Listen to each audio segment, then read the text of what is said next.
오늘 설교의 제목은 성령이 가르치시는 감정과 말이라는 제목입니다.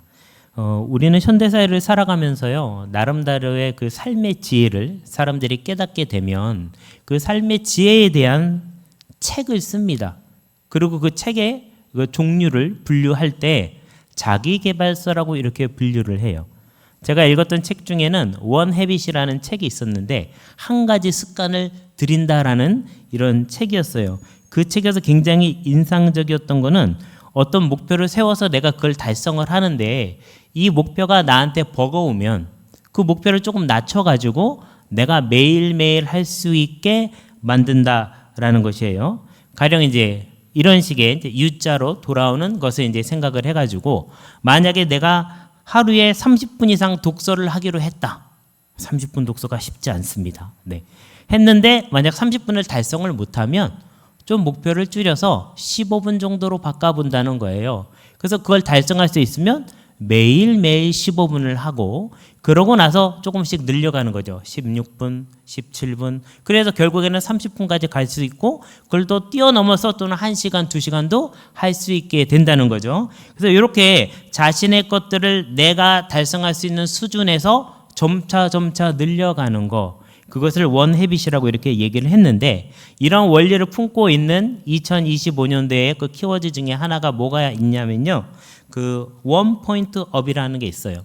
저기 보면 지금 그래프가 여러 개 있잖아요. 그 중에서 자기가 제일 높은 그래프, 내가 할 수 있는 일 중에서 가장 잘할 수 있는 그 일을 일상생활 속에서 계속해서 반복하는 거예요. 그 일이 뭔지는 모릅니다. 누가 대신 발견해 주는 거 아니고요, 내가 발견을 해야 됩니다. 그러니까 이것도 해보고 저것도 해보면서 나는 어떤 걸 제일 잘하나, 그걸 보고 그것을 매일매일 발전시키고 성장시키는데, 이 매일매일 발전시키고 성장시킨 그 한 가지가 어느 날 나의 삶을 완전히 변혁을 시킨다는 거예요. 사람들이 어릴 적에는 변환적 리더십을 최고라고 생각합니다. 어떤 거냐면, 내 전임자가 누가 있었는데 내가 그 자리에 갔어요. 그러면 그 사람이 하던 것만큼 잘하는 겁니다. 그거는 그냥 변환적인 거예요. 다른 사람이 와도 그만큼 할 수 있는 겁니다. 변혁적 리더십이라는 건 뭐냐면, 그 사람은 발견하지 못했던 거, 그 사람은 하지 못했던 거, 그리고 이 조직 자체에 큰 영향을 미칠 수 있는 특별한 것들을 찾아내는 것이 변환적 리더십이라는 거예요. 근데 변환적 리더십은 공짜로 되지 않습니다. 나의 희생이 들어가 있어야 돼요. 근데 변환적 리더십을 베풀었던 분이 누구신가? 예수님이세요. 예수님은 뭐를 통해서 이 세상을 변화시키셨죠? 자신의 목숨을 십자가 위에서 내어놓으심으로 죽임 당했다고 얘기하잖아요. 죽지 않아도 되는 분이세요. 근데 우리를 구원하기 위해서 변혁적인 일들을 위해서 돌아가신, 그래서 예수님의 섬김을 변혁적인 리더십이다 라고 이야기합니다. 여러분이 만약에 어떤 일을 굉장히 잘하고 싶다 그러면, 네, 죄송해요. 네, 누가 막 말을 하네요. 희생을 하셔야 돼요. 희생을 하고 노력하지 않으면 그 자리까지 갈 수가 없다라는 사실입니다. 자, 그러면 이렇게 나의 삶 속에 내가 잘하는 무언가 한 가지를 끝까지 밀어붙여서 그걸 통해서 나의 삶이 변화가 되고, 그 변화된 삶 속에서 나의 비전을 발견하는 큰 그림과 연결되기 시작하는 것입니다. 예수님은 누가복음 12장에서 이렇게 나의 삶의 원 포인트를 통해서 이룰 수 있는 아주 핵심적인 변화를 무엇이라고 얘기했는가? 성령의 도우심이라고 말씀하고 계시거든요. 오늘 말씀을 통해서 어떻게 예수님은 성령이 가르치시는 감정과 말을 우리로 하고 배우게 하시는지 살펴보도록 하겠습니다. 첫째, 지난번에 이렇게 하니까 잘 안 읽더라고요. 그래서 제가 생각을 해봤더니 시작, 이 정도는 해줘야 되는 것 같아요. 네, 그래서 이것도 제가 이제 U자로 언제까지 돌아오나 목표치를 낮추는 거죠. 시작. 예수께서 외식이라는 누룩을 조심하라고 한다. 여기서 외식이라는 단어가 나옵니다. 이 외식이라는 단어를 표준국어 대사전에서 찾아봤어요. 여러분이 말을 배울 때는 사전을 찾아보시면 돼요. 풍성해집니다. 그때 외식이 뭐냐면 외국식이라는 뜻이 있대요. 외국식. 네. 근데 이거 사실 뭐 잘 안 쓰는 말이잖아요. 그리고 외식이라는 말이 집에서 밥을 해 먹지 않고 밖에서 음식을 사 먹음 또는 그런 식사, 그래서 밖에서 사 먹는 식사를 외식이라고 이렇게 부른답니다. 그리고 세 번째 가면은 우리가 찾고 싶은 그 내용이 나오는데 뭐냐 하면은 겉만 보기 좋게 꾸며서 드러내거나 바깥쪽을 장식한다 라는 이런 뜻이라는 거예요. 그러니까 오늘 우리가 예수님이 말씀하시는 내용을 찾자면 이 3번이 되겠습니다. 그리고 여기 누룩이라는 말이 나오죠. 누룩이라는 거 영어로 이스트라고 부르는데 이거는 발효제예요. 언제 쓰느냐? 술을 만들 때. 네. 여기 술을 드셔본 분들이 없죠. 그러니까 술에 이게 뭐 알싸한 그런 맛이 있대요. 네. 그런 맛이 누룩 때문에 생긴 거라고 얘기를 합디다. 네. 그리고 이제 뭐 할 때 쓰냐면 빵을 만들 때 누룩을 넣는답니다. 빵이 썩는 이유는 누룩이 들어갔기 때문에 곰팡이도 나고 썩는다고 이렇게 얘기를 해요. 그래서 이스라엘 사람들은 그 광야로 여행을 떠날 때 누룩을 넣지 않는 빵을 만들어서 오랫동안 보관할 수 있도록 이렇게 했다고 합니다. 근데 이제 이 누룩이라는 것이 원포인트와 같긴 한 것 같은데 듣다 보니까 조금 부정적인 뉘앙스가 그 안에 포함되어 있다라는 거죠. 누가복음 12장 1절의 말씀입니다. 시작. 그동안에 물이 수만 명이 모여 서로 밟힐 만큼 되었더니 예수께서 먼저 제자들에게 말씀하여 이르시되 바리새인들의 누룩 곧 외식을 주의하라. 그러니까 먼저 배경에 대해서 좀 살펴보면요. 예수님이 그 당시에 굉장한 기득권 세력인 바리새인과 율법 학자들이 있었는데 이 사람들이 이제 종교적인 부분에 대해서는 기득권을 갖고 있고 헤게모니를 갖고 있고 이데올로기를 형성하고 있었던 사람들인데 이 사람들한테 정면 도전을 딱 하신 거예요. 그리고 굉장히 책망을 하셨습니다. 너네가 하는 행동은 내가 이해할 수가 없고 하나님이 기뻐하시는 일도 아닐 뿐더러 니네가 하는 것에 지금 굉장한 오류가 많이 있다라고 신앙적으로 딱 지적하셨어요. 그러니까 이들이 굉장히 공격을 받으니까 굉장히 기분이 나빴고 그래서 예수님이 가는 곳에 찾아가 가지고 한 번 맞짱을 뜨자 이래서 딱 온 거예요. 사람들은 이 상황을 또 보러 왔습니다. 굉장히 수만 명의 사람들이 있었고 이 사람들이 너무 많았기 때문에 서로 발을 밟을 정도로 심각한 상황이 있었습니다. 이 사람들을 향해서 예수님은 바리새인들의 누룩 곧 외식을 주의해라 라고 얘기하는 거예요. 사람들이 엄청 많이 있고 그 다음에 불빛이 번쩍번쩍 거리는 곳에 가면 사람들은요 이렇게 죄송합니다 전문용어로 훅가시를 막 잡습니다. 이렇게 명품 옷도 입고 그다음에 화장도 하고 신학기가 되면 애들이 뭐 이렇게 잘 꾸미고 가야지 첫날부터 밀리지 않는다고 또 막 하고 가잖아요. 그런 것처럼 그런 일들이 막 일어나는데 그런 모습이 굉장히 시끄럽고 어지러운 그 모습이 마치 바리새인들이 겉만 치장한 그 모습처럼 딱 보인다는 거예요. 예수님이 이 이야기를 확 던지고 계신 것입니다. 그래서 바리새인들의 어떤 부분에 영향을 받으면 안 되냐라고 말씀하시냐면 겉모습, 그 누룩이 뭔지는 정확히 얘기할 수 없지만 겉모습에만 치중하는 그 가르침으로부터 영향을 받으면 안 된다라고 말씀하시고 있습니다. 그러면 예수님이 원하는 사람들이 변화받기를 원하는 모습은 뭐냐? 저는 아마 이런 말씀이 아니겠는가라는 생각이 들었어요. 누가복음 12장 35절에 나와 있는 말씀인데요. 같이 읽겠습니다. 시작. 선한 사람은 그 쌓은 악에서 선한 것을 내고 악한 사람은 그 쌓은 악에서 악한 것을 내느니라. 그러니까 겉에를 치중해서 만들어 놓은 아름다움이나 선함이 아니라 안에서부터 쌓여서 바깥으로 흘러나오는 선함에 대해서 얘기하고 계시고요. 그들이 아무리 겉을 아름답게 꾸몄다 할지라도 안에 악한 것이 가득 차 있기 때문에 어쩔 수 없이 흘러나오는 악함에 대해서 예수님이 또 이야기하고 있는 것입니다. 그래서 이 바리새인들과 오랫동안 같이 지내면 그들이 안에 쌓아놓은 악함이 흘러나와서 그것을 너네들도 다 발견하고 있지만 그들이 종교적으로 헤게모니를 갖고 있고 이데올로기를 갖고 있고 그리고 그들이 기득권이기 때문에 그들의 것을 깰 수 없는 이 상황에 대해서 예수님은 말씀하시고 아주 작은 것이지만 사람들에게 크게 영향을 미치는 그 가르침으로부터 영향을 받으면 안 된다라고 얘기하고 있습니다. 그러니까 이 누룩이라는 상당히 익숙한 재료를 가지고 예수님이 설명을 해주실 때 그 누룩이 주는 비유를 통해서 우리는 굉장히 신비하게 말씀을 이해할 수 있게 된다는 것입니다. 첫째는 뭐였죠? 시작. 신앙의 겉모습만 중시하는 가르침을 경계하라. 자, 둘째입니다. 시작. 두려움의 상황을 통해서 두려움을 제대로 배우라. 두려움이라는 감정은 언제 생길까요? 두려움이라는 감정은 언제 생길까요? 네. 우리는 감정이 하늘로부터 뚝 떨어졌다고 생각합니다. 지문처럼 딱 새겨져 있다고 생각해요. 주문은 그 사람만 갖고 있는 거잖아요. 감정도 그렇게 딱 새겨져서 내려온다고 생각하는데 그게 아니라 우리 감정을 배우고 있는 거예요. 때로는 잘못된 감정을 배우거나 잘못된 감정이 더 강조되기도 합니다. 근데 두려움을 느끼는 환경을 만났을 때 우리는 잘못된 경험을 배울 수 있는데요.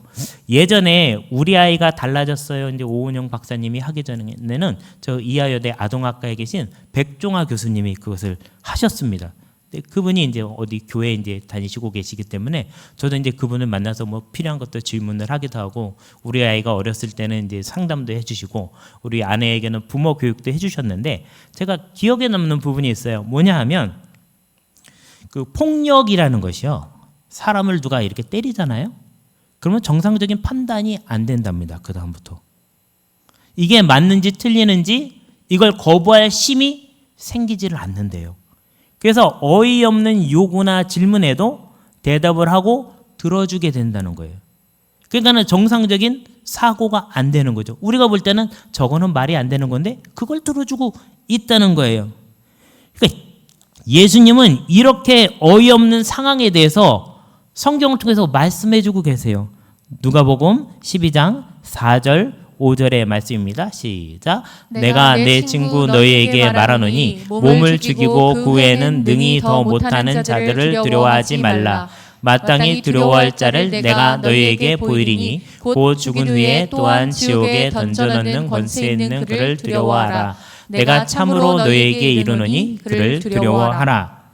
자, 두 종류의 두려움을 느끼게 하는 존재 앞에 서게 되었을 때에 한 존재는 몸을 죽이는 존재예요. 그리고 그 이상을 죽이지 못하는 존재입니다. 이 존재는 누굴까요?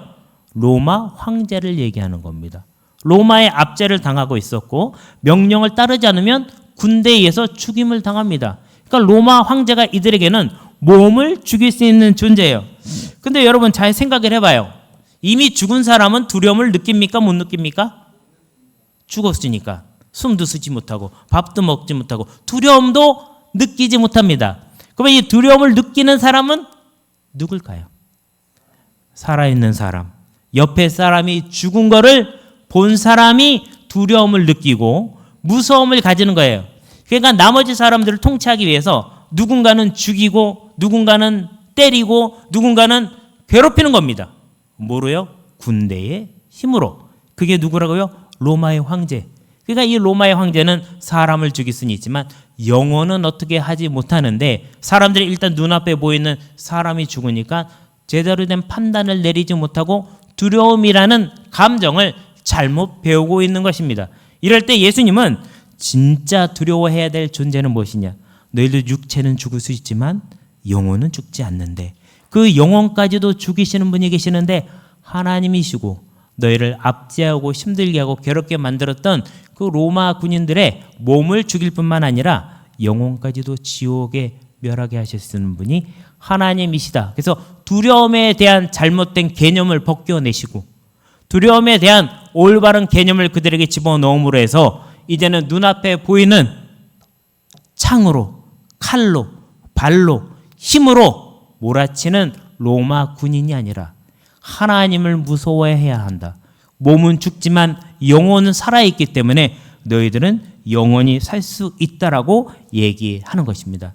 일전에 우리가 로마 식군단에 대해서 얘기를 들었죠. 뭐 레기오 데쿰 프레텐시스라는 그 로마 식군단에 대해서 얘기를 들었는데 이 로마 식군단이 지배하고 있는 로마의 황제, 이것은 이 로마의 황제는 그냥 단순히 정치적인 지도자뿐만 아니라 종교적인 지도자였어요.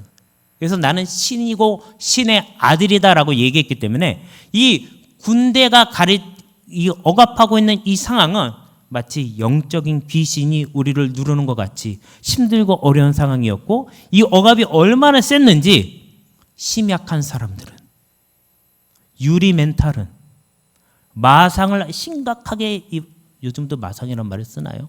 심각하게 입은 사람들은 미치기 시작하는 겁니다. 그리고 어디까지 미치냐면 저 광야로 몰려나가는 거예요. 아무것도 없는, 먹을 것도 없고 물도 없는 곳으로 몰려나가서 거기서 죽게 만듭니다, 귀신이. 그래서 나의 사랑하는 아들을 내가 고칠 수는 없고, 그나마 살려두려면 쇠사슬로 묶어서, 사람들이 같이 있으면 사람들이 다치니까 저 무덤가에 갖다 놓는 거예요. 근데 이 귀신의 힘이 얼마나 센지 이 쇠사슬도 끊고서 나가서 결국에는 저 광야에서 죽고 말았던 거죠. 이렇던 이 강력한 억압하는 세력을, 영적인 그런 무시무시한 군대 귀신을 예수님이 말을 해서 몰아내셨다라는 거예요. 이 식군단은 싸울 때에 멧돼지를 동원해서 싸웠습니다. 이 식군단은 원래 처음에는 해군이었어요. 그래서 돌고래 문양도 새기고 있었어요. 멧돼지에게 불을 붙여서 그 돼지가 적진으로 돌진하게 만듭니다. 근데 예수님이 명령하니까 이 돼지들이 예수님을 향해서 돌진할 수가 없어요. 어디로 갔을까요? 바다를 향해서 들어가서 모두가 죽게 되었다라는 거예요. 이 소문을 들었을 때 로마의 황제는, 또는 십군단은 예수님이란 분이 나타났는데, 이분은 우리가 강력하게 자랑하고 있는 십군단의 상징이 되는 돼지떼들을 다 죽였구나, 군대 귀신을 다 몰아냈구나 라고 얘기하고 있는 것입니다. 자, 지난번에 보여드렸던 렘브란트라는 작가가 1633년에 그린 갈릴리 호수의 폭풍입니다. 제자들이 갈릴리 호수의 폭풍을 언제 만났냐면 거라사 땅에 가기 전에, 데가볼리라는 땅에 가기 전에, 데가볼리는 10개의 도시라는 의미라고 말씀을 드렸죠. 원래 그림 전체는 이렇게 생겼어요. 지금 굉장히 돛담배가 기울어져서 죽을 것처럼 보입니다. 그리고 렘브란트는 자신의 얼굴을 이 그림 중에 그려놨는데 바로 이게 렘브란트의 얼굴이라고 말씀을 드렸습니다. 그래서 이 얼굴로 쳐다보면서 너라면 어떡하겠니? 라고 물어보고 있는 거예요. 그러니까 이러한 상황이 닥쳤을 때 제자들은, 왜냐하면 바람과 물에게 명령해서 이길 수 있을 거라는 생각이 들지 않았기 때문에 죽음이라는 두려움과 공포가 찾아오게 됩니다. 여러분도 생애 처음 겪게 되는 어떤 일을 만났을 때에 두려움과 공포가 찾아오는데, 성경의 이야기를 보게 되면 이 상황일 때 이 사람들은 어떻게 이겨내었는가를 통해서 나는 마땅히 가져야 될 감정이 무엇인지 알게 되는 거죠. 두려움과 공포를 갖고 있지만 이 감정은 거짓 감정이고, 이때 내가 해야 할 행동은 예수님을 흔들어 깨웠을 때 예수님으로부터 도움을 받을 수 있고, 이걸 뛰어넘어서 더 믿음이 좋아지면 아무리 풍랑이 일어도 예수님이 계시니까 이 배는 결코 빠지지 않는다라는 믿음을 갖게 되며, 또 그것을 뛰어넘어서 다음에 만나게 될 군대 귀신도 나는 이길 수 있다라는 믿음을 갖게 된다라는 사실입니다. 여러분이 전혀 이해할 수 없는 어떤 고난이 여러분을 더 살게 만든다라는 거죠. 여러분, 이제 3월이 시작되잖아요. 옛날에는 1월과 2월은 달력에 포함되어 있지 않았답니다. 3월부터 시작해서 1월 달로 쳤대요. 마르스라는 전쟁의 신의 이름을 따서 지었고요. 그래서 12월 달은 뭐라고 부르죠? 디셈버라고 부르는데, 이 DEC가 10이라는 뜻입니다. 그래서 앞에 이제 1월과 2월이 들어가서 이렇게 표현이 된 거죠. 그러니까 우리는 새로운 달을, 이런 걸 계속 우려 먹는 거예요, 지금. 네. 계속 신정 때 한번 우려 먹고, 구정 때 한번 또 우려 먹고, 3월에 또 우려 먹고, 계속 시작할 수 있도록 만들어 주는 겁니다. 어찌 됐든 새로운 상황에 들어가서 바른 감정을 배우고 바른 반응을 하는 것을 배우시기를 간절히 바랍니다. 첫째, 뭐라고 그랬죠? 시작. 신앙의 겉모습만 중시하는 가르침을 경계하라. 둘째, 시작. 몸과 영혼을 주관하시는 하나님을 두려워하라. 그리고 셋째, 시작. 성령이 가르치시는 말로 인자 앞에서 시인하라. 시인하다라는 말의 헬라어 원어는요, 호몰로게오라는 것인데요. 이 단어는 기억하지 않으셔도 됩니다. 근데 뜻은 아셔야 돼요. 같은 것을 말하다라는 뜻이에요. 뭘 한다고요? 같은 것을 말한다. 누구랑 같은 걸 말해야 될까요? 하나님 아버지와 같은 걸 말해야 돼요. 하나님 아버지가 A라고 얘기했는데 나는 B라고 얘기하면 안 돼요. 하나님이 A라고 얘기했으면 나도 A라고 얘기해야지 하나님이 보낸 사람이 되고 하나님이 사용하시는 사람이 된다라는 뜻입니다. 그래서 하나님 아버지는 나를 사랑하시는데 나는 하나님 아버지를 사랑하지 않으면 같은 말을 하고 있는 것이 아닙니다. 네. 모든 문제는 거기에서부터 시작이 되는 거예요. 또 반대로 한번 얘기해 볼까요? 하나님 아버지가 누군가를 사랑하는데 그 사람을 나는 사랑하지 않아요. 그러면 나는 하나님 아버지의 사랑을 시인하는 것이 아니라는 사실이에요. 그래서 내가 정말 너무 싫어하고 굉장히 기분이 나쁜 그 사람을 하나님이 사랑한다는 것을 깨닫는 그 순간이 내가 굉장히 성숙한 순간이라는 거죠. 근데 예수님은 하나님과 내가 같은 말을 하고 있다라는 것을 검증해 주는 분이라는 거예요. 내가 하나님을 사랑한다는 말을 하고 하나님이 나를 사랑한다는 말을 하는데 그걸 중간에서 딱 검증해 주시는 분이에요.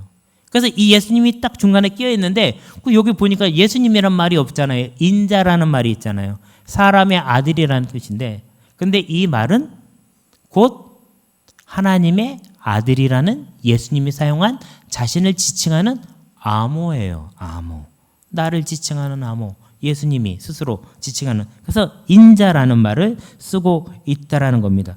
결국 예수 그리스도는 그 바리새인과 율법학자들의 가르침 누룩이 아닌 무엇의 도움을 받아야 된다고 말씀하고 계십니까? 성령의 도우심을 받아야 한다고 말씀하시고 계신 거예요. 그래서 11절과 12절의 말씀을 한번 보도록 하겠습니다. 시작. 사람이 너희를 회당이나 위정자나 권세 있는 자 앞에 끌고 가거든 어떻게 무엇으로 대답하며 무엇으로 말할까 염려하지 말라. 마땅히 할 말을 성령이 곧 그때에 너희에게 가르치시다 하시니라. 자, 위기 상황을 설정을 했죠. 어떤 설정입니까? 로마 황제 앞에는 가지 않아요. 근데 로마 황제가 준 권력을 가진 사람들 앞에 갑니다. 그게 어디입니까? 아주 피부에 와닿는 해당과 위정자들과 권세 있는 자들을 만나게 되는 겁니다. 근데 이 사람들을 만날 때 뭐가 생긴다고 얘기하고 있죠? 염려가 생긴다고 얘기합니다. 염려가 생길 때 우리는 잘못된 염려면 행동을 하지 못하겠죠. 잘못된 염려면 잘못된 선택을 하겠죠. 근데 염려에 대한 개념이 정확해지면 이때 마땅히 할 말을 성령이 가르쳐 주신다는 것을 배우게 된다라는 것이에요. 그래서 성령을 체험하게 되는 일들이 일어나게 된다라는 것입니다. 자, 오늘 하루를 우리가 살아가면서 무슨 말을 해야 될지 염려되는 그런 뭔가 심장이 두근두근거리고 뭐 이렇게 뭐 배가 고픈 거는 아닌데 뭔가 이렇게 뭔가 스르르 흘러내리는 것 같은 아리는 것 같은 근데 눈물은 나는데 뭔가 어떻게 표현해야 될지를 모르고 어떤 말인가 감정인가 처음 느끼는데 굉장히 불편하고 이상해서 짜증이 확 올라올 때 이때 우리는 성령의 가르침에 따라 말을 해야 된다는 거예요. 이 감정이 뭔지를 규정을 하고 이것이 어른이 되는 과정이라는 겁니다. 이럴 때 치맥하시면 안 됩니다. 갑자기 싸늘하니까 하는 사람 있는 것 같잖아요. 좀 웃어요. 이럴 때는 좀 우리 연습 좀 합시다. 이러면 안 돼요. 네. 그리고 이럴 때 이렇게 뭐 어디 가가지고 이렇게 밤새도록 게임하고 그러시면 안 돼요. 그 감정이 해소되지 않고 그대로 남아 있습니다. 네. 아무리 딴 걸 해도 소용이 없는 거예요. 물 마셔야 목 마른 게 사라지듯이. 그래서 이런 기도를 지금 이 사람 굉장히 위기죠. 막 쏟아져가지고 나한테 쓰러지고 있잖아요. 눈앞에 보이는 건 하나지만 저 뒤에 다 기다리고 있어요. 지금 하나 치운다고 해결된 우리가 지금 해결되지 않는 어떤 위협적인 상황으로부터 일어나는 감정이 지금 저렇다고요. 저때 성령님께 딱 도움을 요청하면 갑자기 보이지 않는 손이 나타나서 저걸 촥 막아준다는 거예요. 나를 해치던 원수가 갑자기 나를 돕는 사람으로 바뀌는 역사가 나타날 줄로 믿습니다. 저 기도를 한번 우리 같이 한번 해볼까요? 마음을 담아서 시작. 성령님 우리에게 두려움의 상황에 시인할 말을 가르쳐 주세요. 하나님이 내 입에서 듣고 싶은 말이 있는 거예요. 너 지금 이 말을 했으면 좋겠는데, 이 말을 하면 나랑 딱 맞아 떨어지는데, 성령님 제가 시인할 말을 가르쳐 주세요. 예수님 나 지금 시인할 말이 뭔지 알고 계시죠? 그거 하게 해주세요. 끊임없이 기도하고 말하고 시인하는 거예요. 그러면 저기를 막아줄 손이 나타나서 해결이 된다라는 사실입니다. 우리가 말할 때 듣고 계시는 분이 예수님이라는 사실을 기억하시기를 바랍니다. 우리가 시인할 때 천사들과 아버지 앞에서 내 편 들어주실 분이 예수님인 줄로 믿으시기를 바랍니다. 나도 모르는 이 감정을 해소해 주실 분이, 설명해 주실 분이 그분이라는, 그러면 그 다음부터 두렵지 않아요. 심폐소생술을 배우면 누가 쓰러지면 안 되지만 쓰러져도 별로 두렵지 않은 것은 할 수 있거든 일단. 그리고 빨리 구급차 불러라고 네가 불러라고 이렇게 하면 막 할 수 있거든요. 그러니까 두렵지 않은 것처럼 이 기도를 할 수 있으면 두렵지 않다라는 사실입니다.